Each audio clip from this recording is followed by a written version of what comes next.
What happens when the woman who speaks for a living suddenly loses her words and her confidence right in the middle of live TV? When Shelly Horton hit perimenopause, it didn't look like hot flushes at first. It looked like forgetting simple words during a live broadcast. It looked like crying in her car between segments. It looked like heart palpitations she couldn't explain, nights wide awake at 2 a.m., and mood swings she didn't recognize as her own. It looked like doctors dismissing her symptoms as stress. But that unraveling became something else entirely, a fire. Today, Shelly shares the funny, messy, painfully honest story of her symptoms, her search for answers, her treatment journey, and how she turned confusion into clarity, and then into a national platform for menopausal women who refuse to be invisible.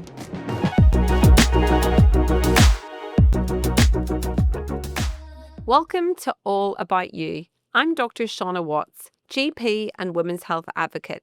Every week, I share an evidence-based conversation that helps you navigate the changes of midlife with clarity and confidence. Today's episode is a bit different. It's personal. We're joined by journalist and author Shelly Horton, whose raw honesty about her perimenopausal journey has made her a powerful voice for women's health in Australia. By the end of this episode, you'll understand how Shelly turned her personal health struggle into an opportunity to raise awareness and help other women, why talking openly about menopause still feels taboo, and how that's changing, and what she's learned about finding strength, humour, and self-worth in the middle of hormonal chaos. Remember, this is general information only, not personal medical advice. Always consult your own healthcare provider for guidance. Shelly, welcome to the podcast. Thank you so much for joining me. This conversation's been a long time coming. Yes, I am so glad that now our calendars finally have come together. Absolutely. I want to just jump straight on in there. You are known for having this career built on being confident, being outspoken, but you said that basically perimenopause knocked you off your pedestal. Tell me what on earth happened that really hit you just like a smack in the face. Well, the thing is, it wasn't a smack in the face. It was a sneaky, creeping up on me. And this was in 2020. So remember, there was a little thing called a pandemic back then. And so every symptom I had, I just figured was part of the stress of the pandemic. Now, I was 45 and I had never heard the word perimenopause before. Now, I am very proud that now my algorithm is nothing but perimenopause and menopause, but back then it wasn't. And at 45, menopause and perimenopause was not on my radar at all because I thought I knew about menopause, but that was for older me. That was a future me problem. I honestly was thinking like women in their 60s, gray haired old ladies clutching their pearls and shouting at kids to get off their lawn, and that they had a couple of hot flushes and their period stopped and that was it. So I was very, very ill informed. So my first symptom was actually heart palpitations. Now, I thought maybe it was a panic attack or anxiety. Um, but again, pandemic kind of wrote that off as, everyone's feeling stressed. Then I started feeling hotter, but I didn't get those traditional hot flushes of like, whew, and you're just wet. I got those later down the track, but I just felt about 3 degrees hotter all the time. But again, I had been comfort eating carbs on the couch watching Netflix and I'd put on a few kilos. So I figured that's just the extra weight. And then I am one of the very, very lucky people who have never really struggled with my mental health.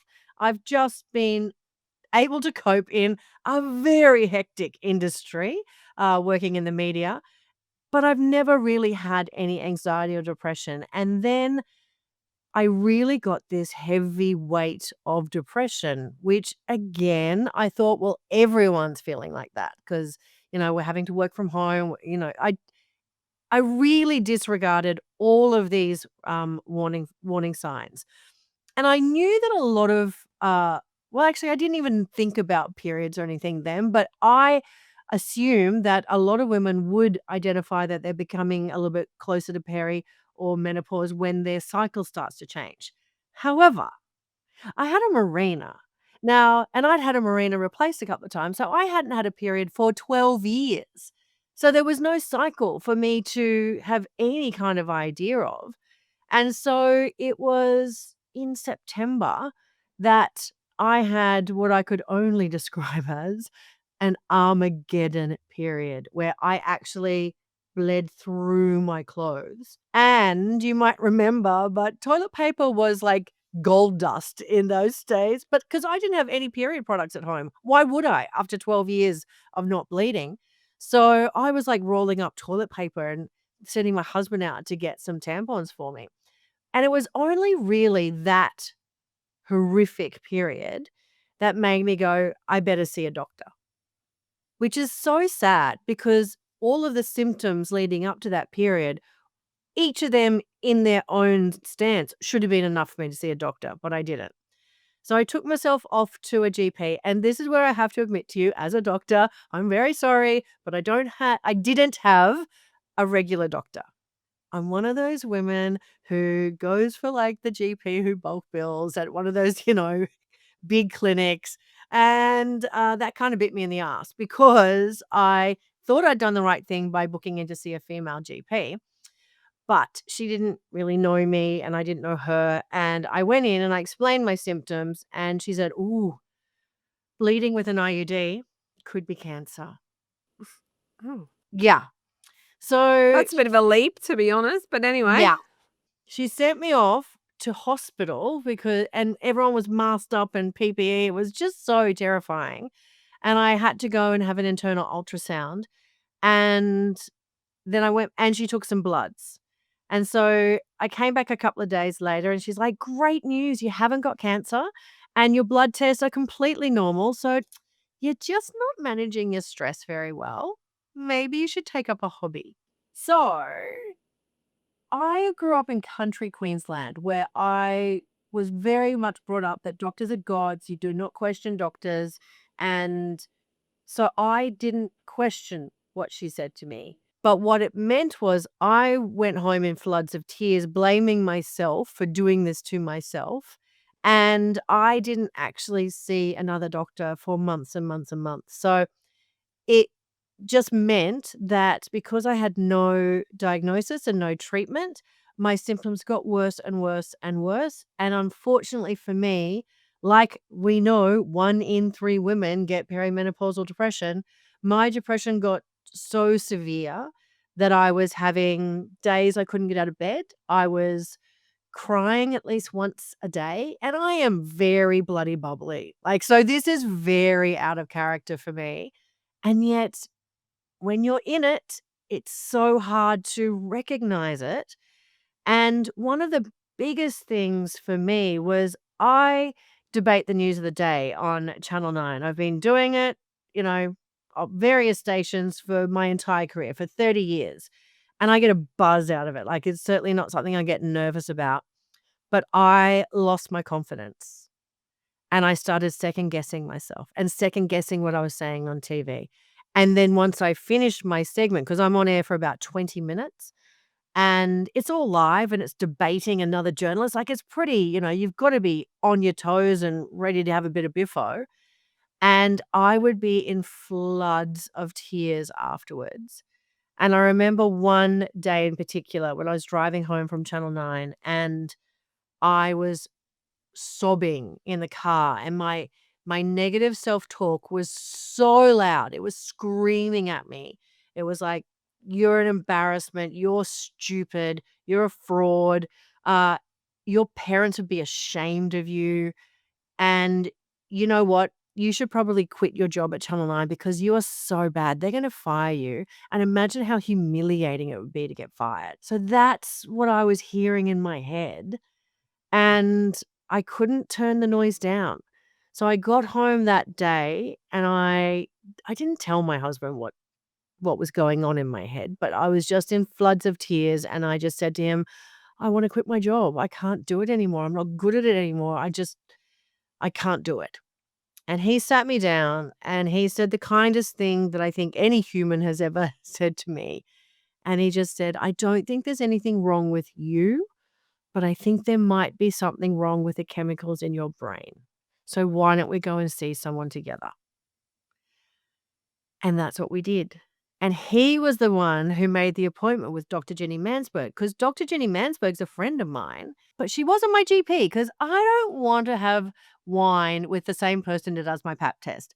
Look, it's called boundaries, you know? I get it. He She says I'm missing out because she's very good at the pap test, but Darren made the appointment because we both knew Ginny, and he came with me to the appointment, and I'm just so pleased because I had not told Ginny any of my symptoms. I had not told any of my friends. I had isolated myself, and basically, as soon as I walked in there, I started bawling my eyes out, and then I was lucky Darren was there because he got to actually explain what my symptoms were and how this had been nearly a year, and Ginny just looked at me and went, "Oh, sweetheart, this is just perimenopause, and I can fix it." And so she popped me on some HRT and an antidepressant, which, even though we know now that's not first line of defense, I actually think that my mental health was so low that I needed it. Even though, geez, it took me so long to get off that bloody antidepressant, and it was, uh, I'm very pleased that I'm off them now, but it was quite the journey. So it wasn't a quick fix. So I didn't feel well straight away. But within a couple of months, I changed my doses. I went on to a stronger antidepressant. I went on to a different HRT. And then all of a sudden, I'm like, oh, I'm not crying anymore.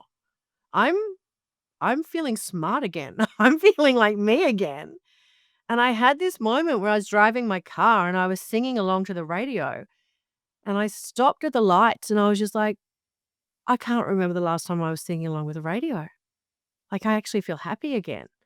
So instead of just feeling proud and that I got myself well again, I got really mad. I got so furious that I had slipped through the cracks. And that's when I was like, right, if this has happened to me, this is happening to a lot of women. And that's when, next thing you know, I'm speaking in Parliament House. So, Just because I like don't that. do things by halves. I can get that already.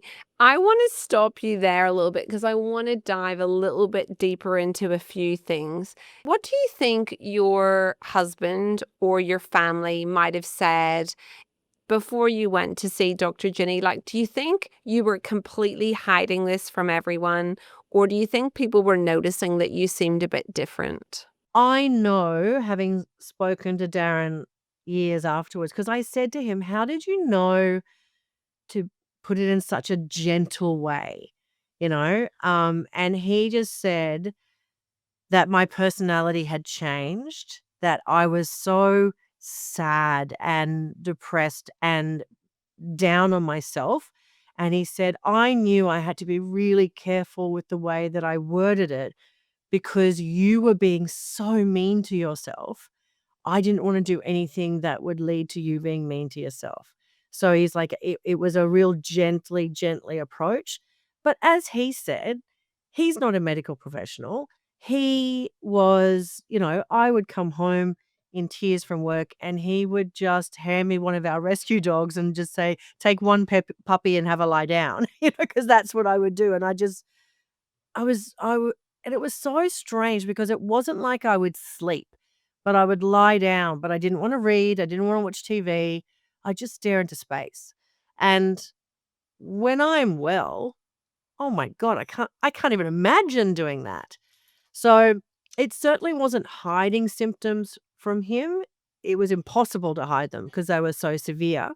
But I didn't talk to any of my friends about it. I felt a fair amount of shame, and I felt like I had done this to myself. And whenever you think about being depressed, as you said, you've never had mental health problems in the past. And I know there'll be people listening who maybe have never had depression in their whole life. What did it feel like? Were you able to sleep? Were you able to enjoy things like you always had? Did you feel disconnected from yourself? Like, what did being depressed feel like for you? It felt like I was a faded photocopy of myself. I didn't have color. I would have anxiety about getting to sleep because my mind would race at night. Uh, but then I would also just have no energy. And I think the best description is it just felt heavy. I felt like I was wading through treacle, like everything was an effort. Um, and one good thing that I did is I kept a symptom diary because I'm not going to keep a diary like a journal because I'm a journalist. That's just more writing. That's just more work, So, but I did want to keep a symptom diary, um, so that I could sort of present a case to my specialist. And I wrote one day, um, walked the dogs around the block, dragging my feet. I can't even get the energy to smile at anyone. So that is so out of character for me. And I just really isolated myself. So, yes, it was, around pandemic time. So it's kind of easy to isolate yourself. Um, and I would just make excuses to not catch up or not do things. So I think, yeah, keep an eye out on your extroverted friends who suddenly become introverted because that's a sign in itself. Yeah, absolutely. Did you feel as connected with, your husband or your friends as you had always done, or did you feel a bit more like you were kind of watching what was going on?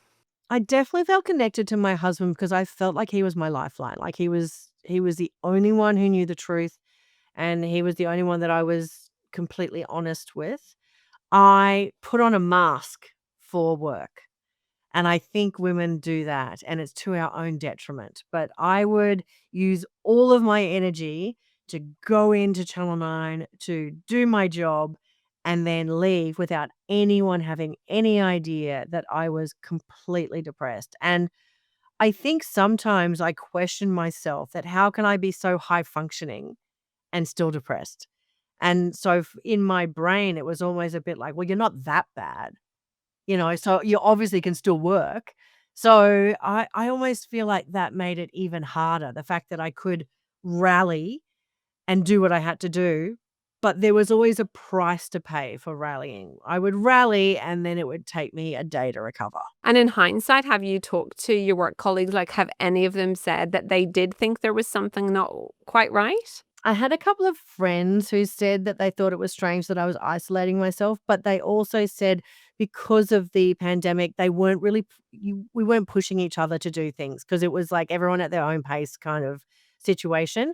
Um, no, I actually did speak to a couple of colleagues at Channel 9 and they had no idea and they were upset with me that I hadn't shared, and that in itself created another level of shame afterwards because I would, I have been a health reporter for ABC. I write stories about breaking down the stigma around depression, and yet I ticked every single box of what someone with depression does and didn't want to share it with anyone.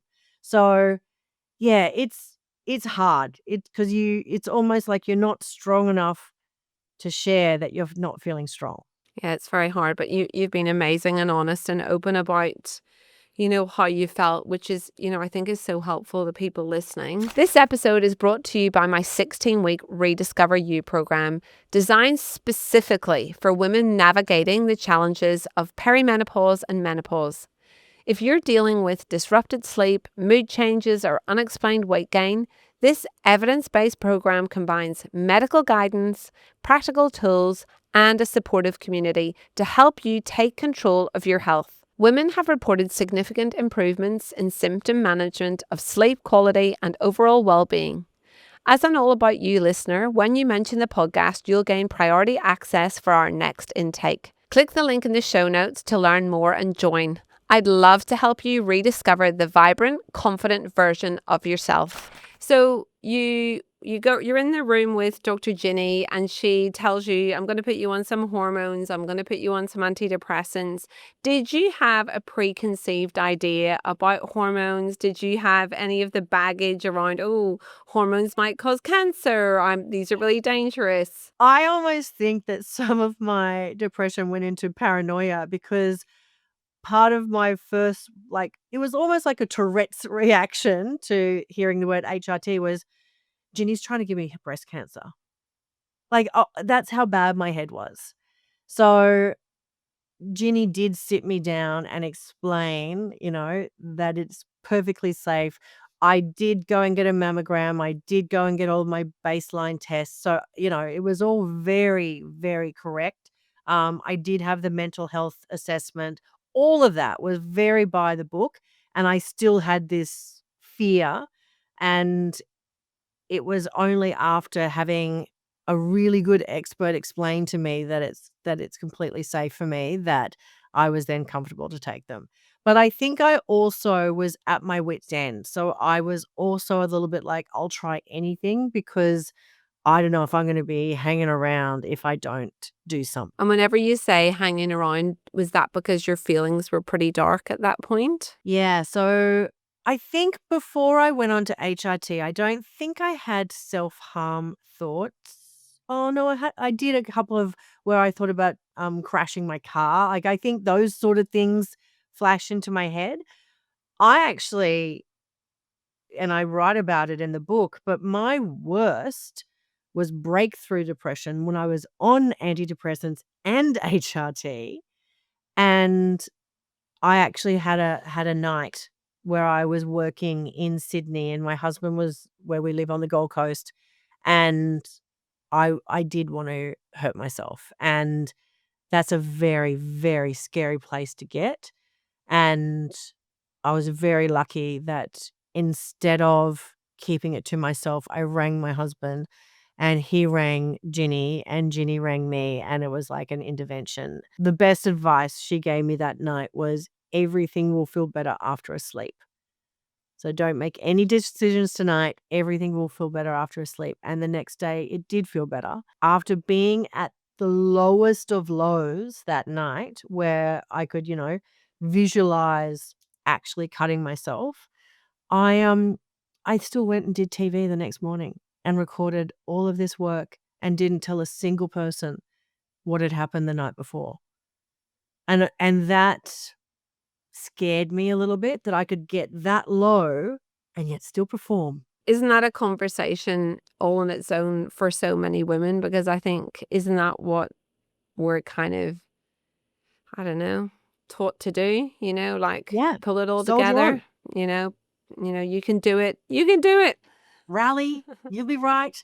Yeah, I actually hate that I got to that point and that I was so capable the next day. Like, I probably should have gone to hospital. Like, I was not great at all, and I feel like a sense of shame around it in that, was I too proud to ask for help? Was I too I didn't want anyone to see my weakness. I wasn't I don't know how I got through it, but I do remember that day performing, and it was a performance, but it was like an out of body experience where I was watching myself do everything, and I just could not wait to get back on that plane and get home to my husband where I was in my safe little bubble again. That's when I was started doing some real work with my psychiatrist, Professor Jay Shree Kalkani, who's also in the book, and an earth angel, and she really helped me get through that dark period and also then weaned me off the antidepressant and increased the HRT, which terrified me. Imagine feeling that low and having your psychiatrist saying, "I'm gonna get you off your antidepressants." I'm like, "Are you insane? This is you're playing with my life here." And in fact, it was exactly what I needed to do because she and I believe, with all the research I've done now, is HRT is the way to deal with perimenopausal depression, not antidepressants. So you've got to get it's the hormones that are out of whack. So you get the hormones right, not be numbed out and not feeling. She's amazing. For anyone listening, she is episode 2 on the podcast. So she was on she is, I love her. She's just so I intelligent. want to be her when I grow up. She's just so cool. She's just like so capable and strong and smart and no bullshit. Like, I don't want to go to a psychiatrist who wants to talk about my childhood. I'm talking about perimenopause. Help me with that now. Give me some strategies. And she, gives me a good shake when I need it. I have to say, as a doctor, it's just her matter of fact wisdom. And it was whenever her and I were talking at one point about postnatal depression, and she was like, "Isn't it bizarre that, all these women have postnatal depression? We know they do. We know they have it. It starts shortly after having a baby. Hormones go down, and yet no one ever thought, why don't we give them some hormones?" And it kind of was like, I was like, like, what is Yeah, wrong? I know. Sometimes in medicine, we just go down a The path, and silo. yeah, and we're just Yeah. like kind of taught to do one thing, and it's like I was like, I can't even believe I've never actually thought this before. I felt ashamed actually, but I love. But you don't know what you don't know, No. and that's the joy of is we've got Jay Sheree in our lives teaching people, and one thing that she makes a very clear thing, and I make an effort with whenever I've got any friends who've had postnatal depression, I warn them about, perimenopausal depression because if you've got any, mental health issues associated with your hormones fluctuating, strap yourself in, and don't be afraid of it, just know it's coming and be prepared. Yeah, 100%. So, along with the hormones, what kind of lifestyle stuff did you start to do whenever you felt well enough to do it? Because of course, it's very easy whenever people are depressed. Everyone goes, "Why don't you go for a walk? Why don't you start exercising?" You're like, "Hello, can hardly get out of bed. What are you talking about?" So, what did you? How did that evolve? Because clearly, you're looking extremely fit now. So it's obviously happened. What was the journey to that? So, I'd love to say that I was, advised to change my lifestyle and I just did it straight away. I didn't. I had to have another crisis. So, I would say that perimenopausal depression was my worst symptom, and my second worst symptom was the heavy bleeding. And my heavy bleeding was extreme. Everything has been quite extreme for me. But, so for example, I would have a 60-day period And and this then was with maybe your Marina still in? yeah. Yeah. The marina was just bobbing around there doing nothing. Then I got to the point where I had the marina removed and I bled for the final year, I bled for 42 weeks out of 52. Oh, God. That was So I fun. didn't yeah, can you imagine? My iron levels had bottomed out. I was just, again, very teary and fatigued just with that amount of bleeding. Like, it would be spotting for most of the time, and then sometimes it would be day 1 flow for 6 to 7 days straight. And I have this really strong memory, again, because I soldiered through it. I was emceeing an event on a cruise ship. Like, oh my god, what was I doing to myself? But I was emceeing an event on a cruise ship and really had to be, like, public facing and upbeat and everything, and I was bleeding through a maxi tampon and a pad, every couple of hours. And at one point my husband and I went and had a spa, and as I got out of the spa, he was just like, "Oh god," and grabbed a towel for me because I just had blood running all the way down my leg, even though I was wearing a tampon, and we went back to our cabin, and I just sat there, and I just let it drip. It just dripped out of me. I don't know how I can lose that much blood and not die. Like, it just doesn't seem to make sense. So, I finally, I looked at having a hysterectomy or an ablation, and there was a whole lot of back and forth about that. And then finally decided to have an ablation, which for anyone, who's not aware, is where they burn the uterine lining. And it's a 15-minute procedure. Like, yes, you have a general anesthetic, but it's a 15-minute procedure. It's pretty easy. And of course, when I had the 15-minute procedure, uh, I my lung collapsed on the operating table. They had to do an emergency intubation. They chipped the back of my tooth. I had 4 cannulas, and then I woke up in ICU, and they're like, "You nearly died." So Of course you I'm did, like, Shelley. Of course you did. like, seriously? Yeah. I don't do things by halves. It would seem so. So that was when I was like, that was the wake up call of I need to get well. Like, as much as I don't want to go for a walk, as much as I don't want to eat healthily, as much as I don't want to do anything, it's a non-negotiable now. So recovering from the ICU, again, I had to have lots of appointments with Jay Sheree to get my head straight. But I made the commitment that I would walk every single day. And because again, they say go for a walk for your mental health. And I was documenting it on my social media going, I'm going for a stupid walk for my stupid mental health. And I'd get home and I'd feel better. I'd go, oh, that's so annoying. It actually works. So then after about 6 months of doing that consistently every single day, increasing my protein, and really, I think the biggest thing for me was getting on top of my sleep. So, I set myself a bedtime. I have a bedtime of 9:30 like a toddler, and I get up at 6:30 and I keep that routine, get up. I also found out living on the Gold Coast, walking every day, and I was still vitamin D deficient. Like, how does that happen? Hello, perimenopause.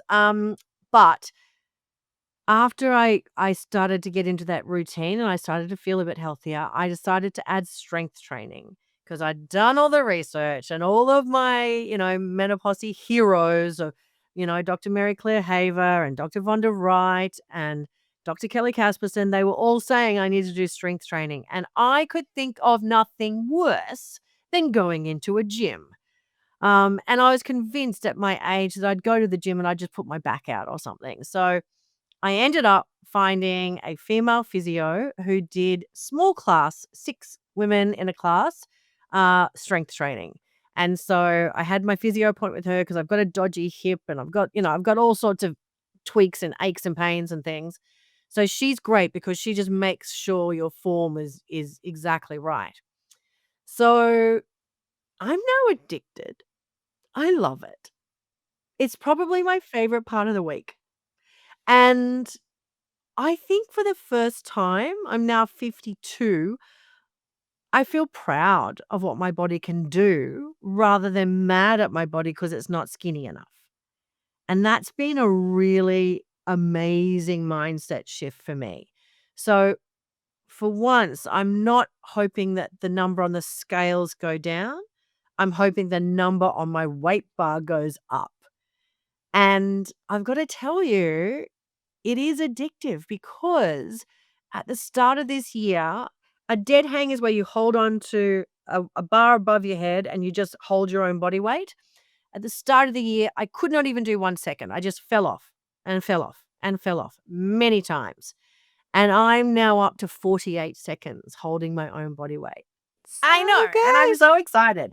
And my absolute favorite muscle is my forearm muscle, which is such a weird muscle to love, but it's really strong.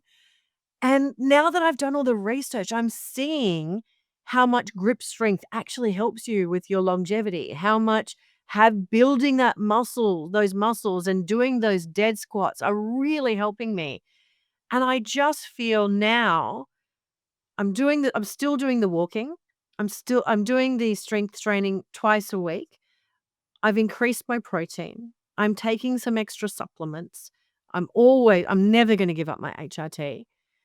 I'm really looking after my mental health. I'm looking after my sleep. I'm kind of like doing everything that I've been asked to do, and it's really giving me the results. And I'm actually feeling the healthiest I've felt in, I would say, decades.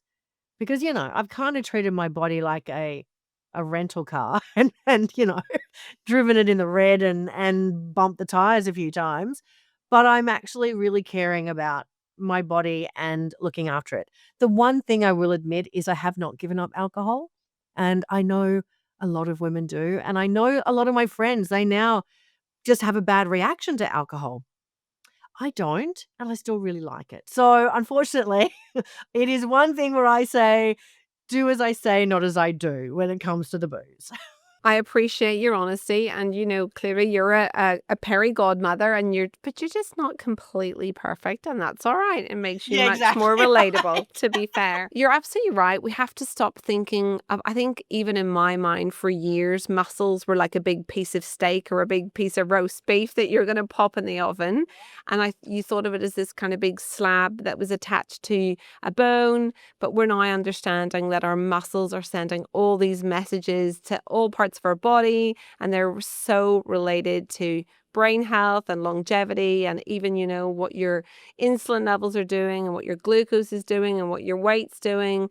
And, the reality is a lot of women do come in to see me and they are very sad about their weight. They've either been someone who's maybe always struggled with their weight, but it's now feeling completely out of control, or they're a person who's actually always been able to manage their weight okay, and suddenly they feel like they haven't changed anything. And, we know that there's so many things at play here: hormones, gut microbiome, but actually muscle is playing a huge part of this. And also the old eating protein as your next part-time job. Is that becoming a bit of an obsession? I saw this great meme on Instagram that said, as a perimenopausal woman, I have felt more pressure to eat protein than I ever felt as a teenager to do drugs. Oh my God, I So saw that as well. I thought that's true. It's true. Oh my goodness. So at what point, Shelley, did you feel like, okay, I'm going to go public with this? Because I'm presuming as you were really navigating this very severe depression and you've got a psychiatrist and a doctor and all trying to manage it, you probably weren't at that point telling people, or were you? so I was actually. I had written about it for Channel 9.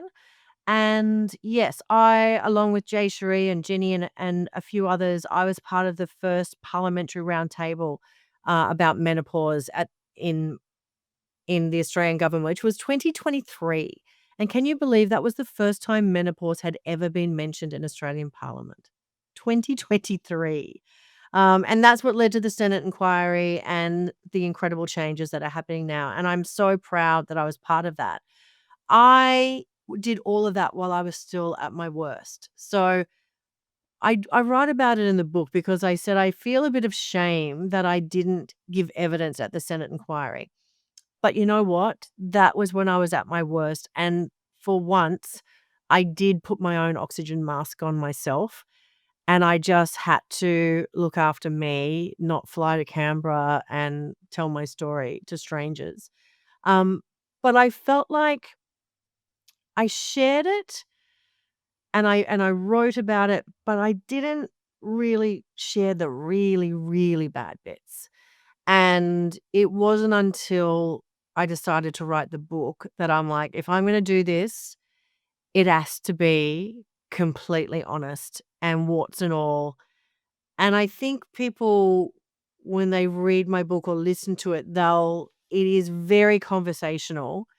And I will say things like, okay, we're going to be talking about depression. And if you're not up for it, please skip ahead a chapter. But if you're up for it, hold my hand.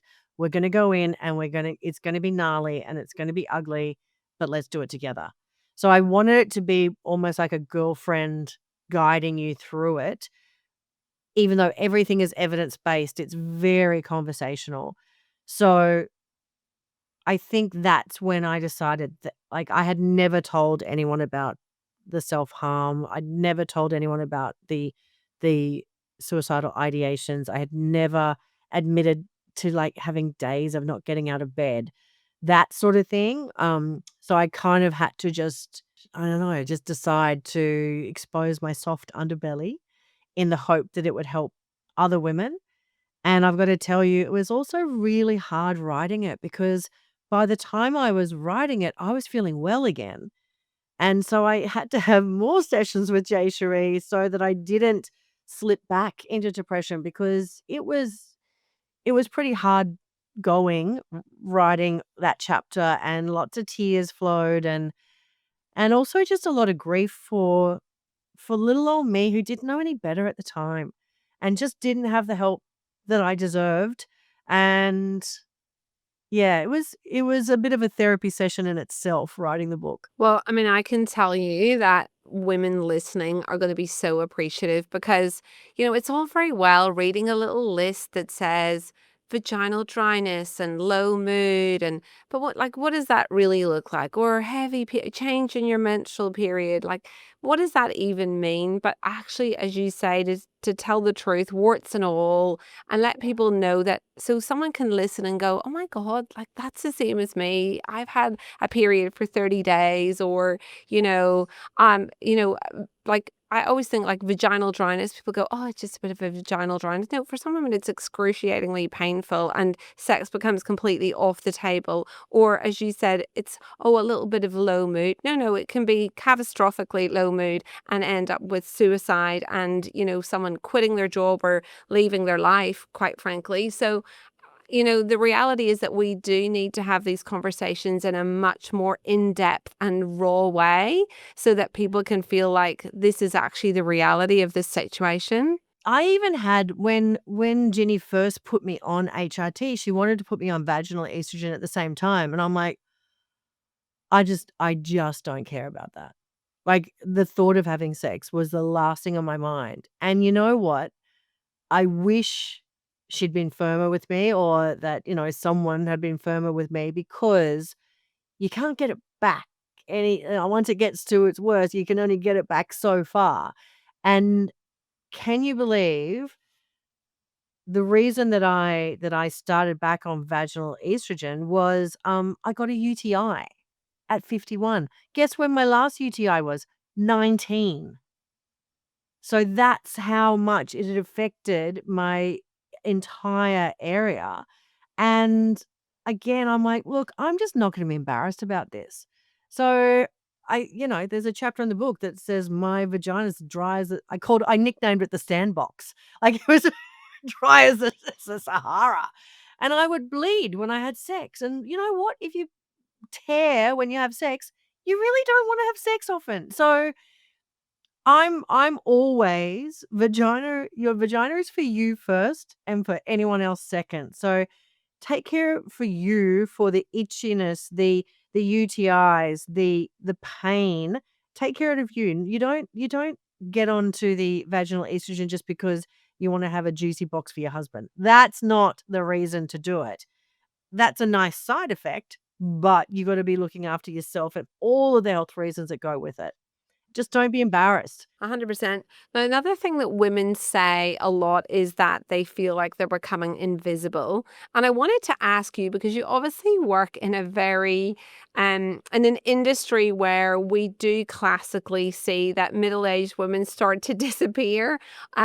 Did you feel that you were becoming invisible in any shape or form? So when I had the depression, it was my choice to be invisible. I wanted to fade away a bit. And I actually am a little bit controversial in this. And I think invisibility is a choice.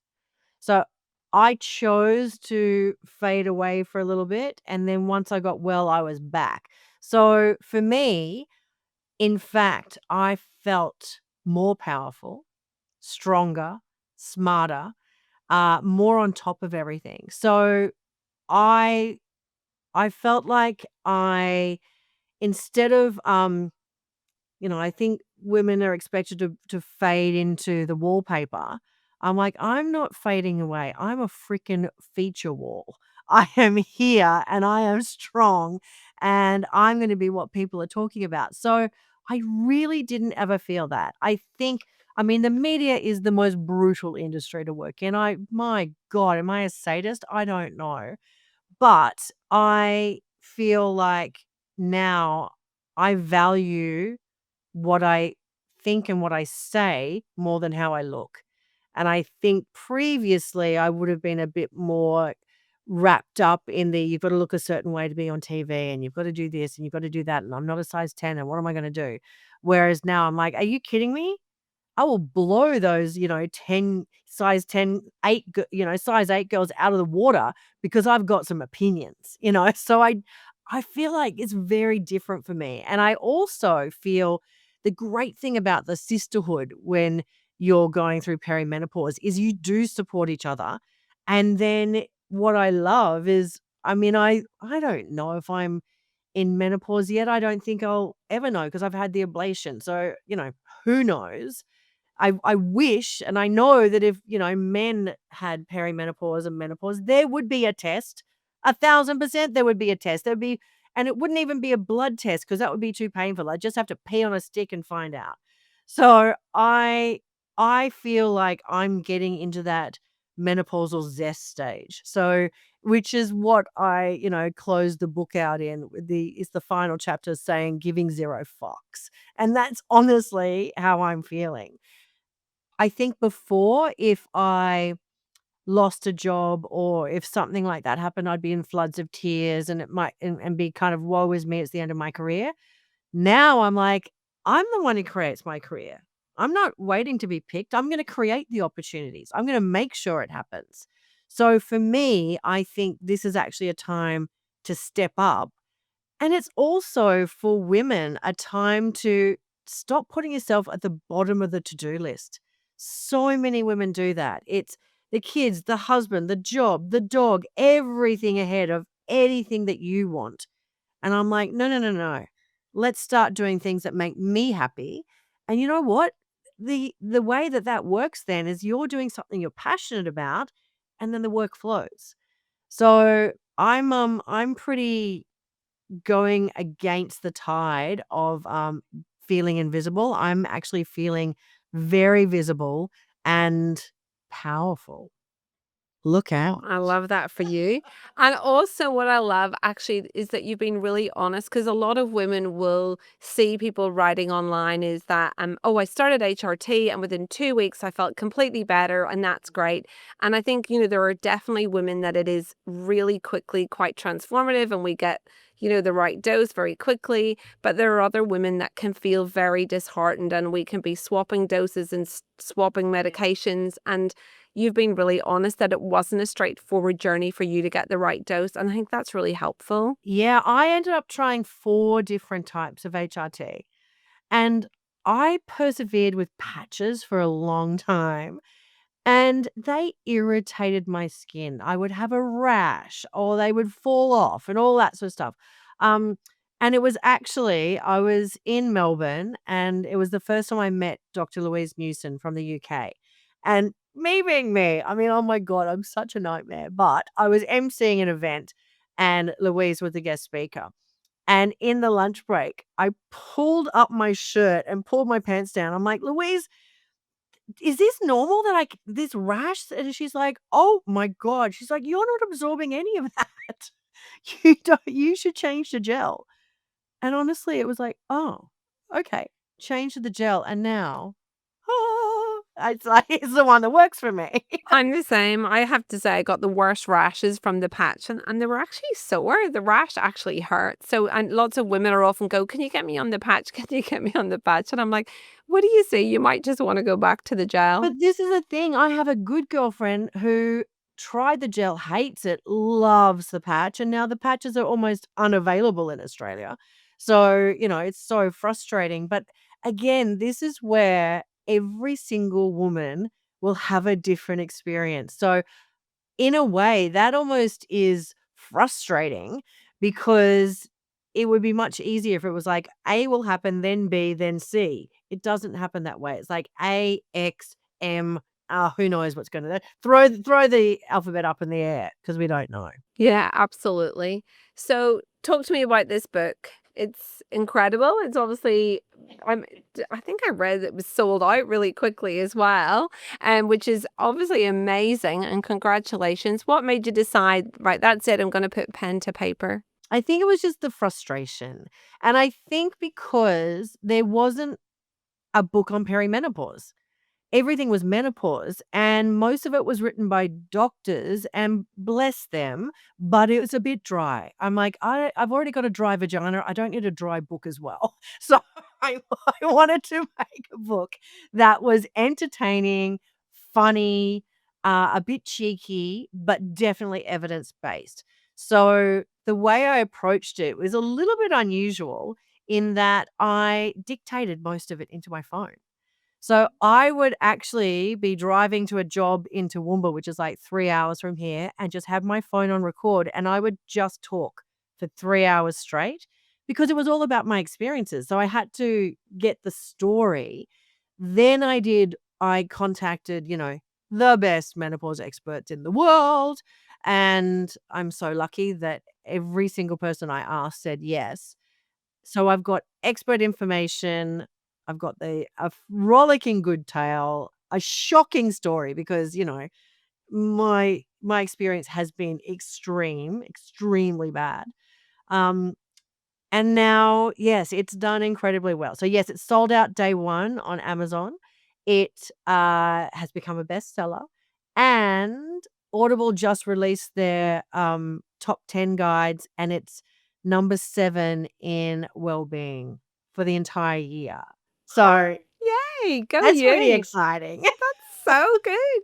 That is amazing. So, what was the thing that surprised you the most about writing it whenever you were starting to dive into the information and the science? Was there anything around like misinformation that kind of shocked you? I think the more I researched about the WHI study, the angrier I got. Like there were a couple of days where I just wanted to throw my computer at the wall. I was so angry at how women have been it's such a disservice to women.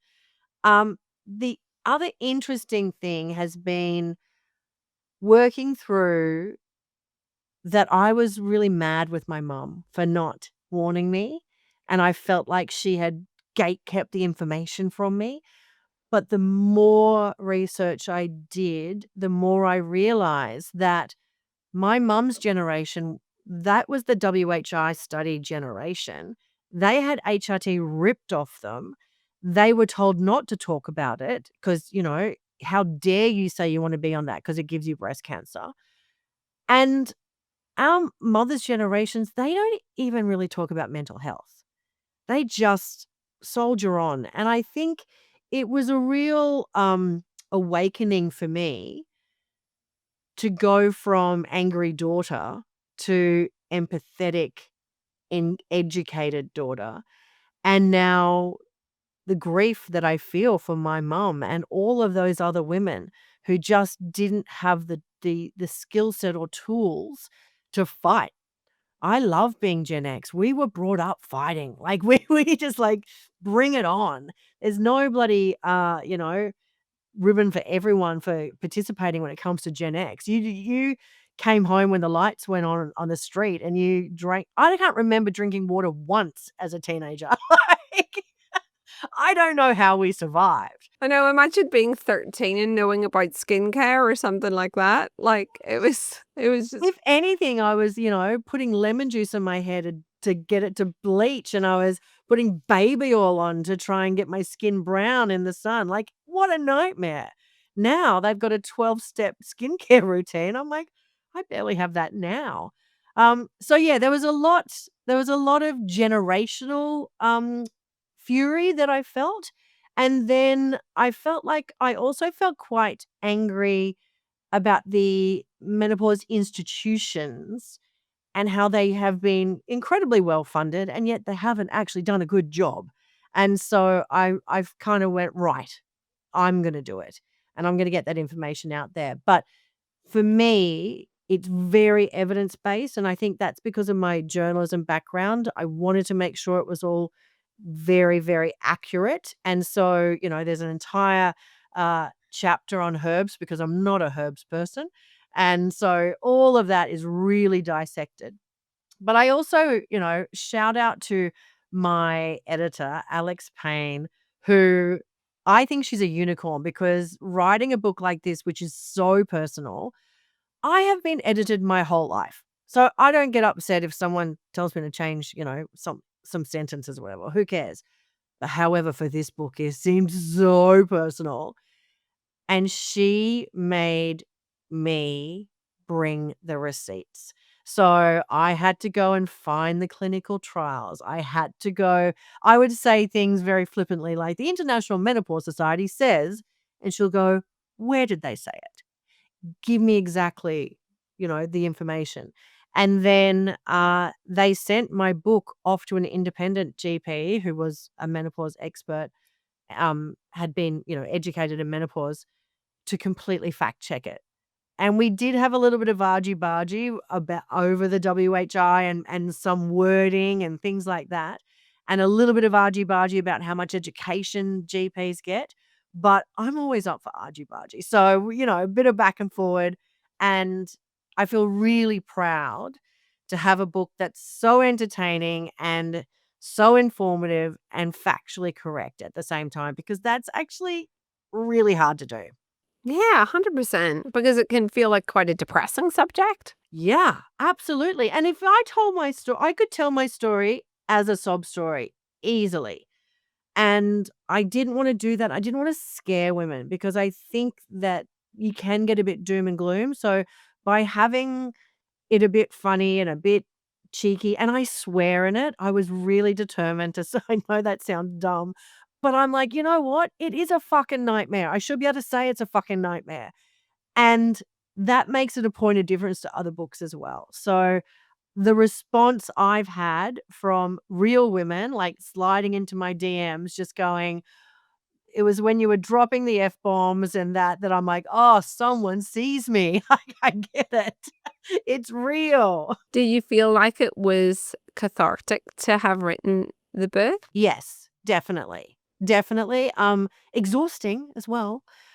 So much more work than I expected. And I'm a workaholic, so I'm normally, like, very happy to take on excessive workloads. Um, no, it was, and I am incredibly proud of it. I have so many people going, "So what's the next book about?" And I'm like, "I am one and done." Like, I feel like, I haven't had kids, but I imagine you've just had a baby in the hospital and someone says, "Are you gonna have another?" And I feel like going, "I am torn up inside and bleeding.